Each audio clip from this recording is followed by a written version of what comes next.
Election commission के दफ्तर तक मार्च के दौरान राहुल गांधी और दूसरे इंडिया इत्तेहाद के लीडर्स गिरफ्तार। कहा, दस्तूर को बचाने और एक शख्स एक वोट के लिए लड़ाई है।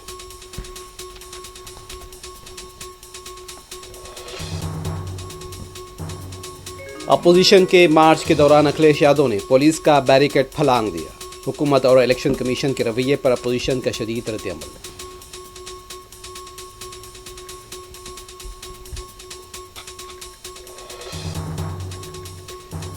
उत्तर प्रदेश के फतेहपुर में गुंबद को नुकसान पहुंचाने की मुबैना कोशिश, मंदिर होने का दावा, हिंदू तंजीमों के कारकुनान का एहतजाज, सूरत हाल काबू में, पुलिस और डीएम का दावा।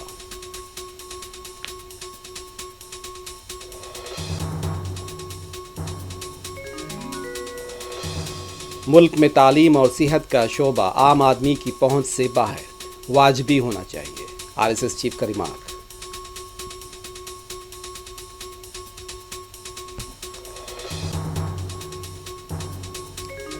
रियासत तेलंगाना में वक्फे से बारिश का सिलसिला जारी। आज दोपहर और रात में बारिश होने का इम्कान।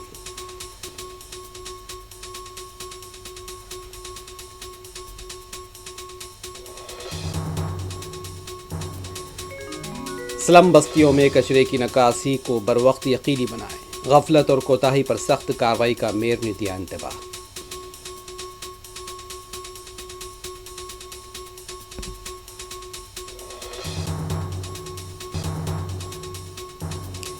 गजा में यहूदी फौज की बदतरीन बर्बरियत, अल जजीरा के 5 सहाफ़ी जाँ बहक, 24 घंटों में 50 से ज़्यादा शहादतें।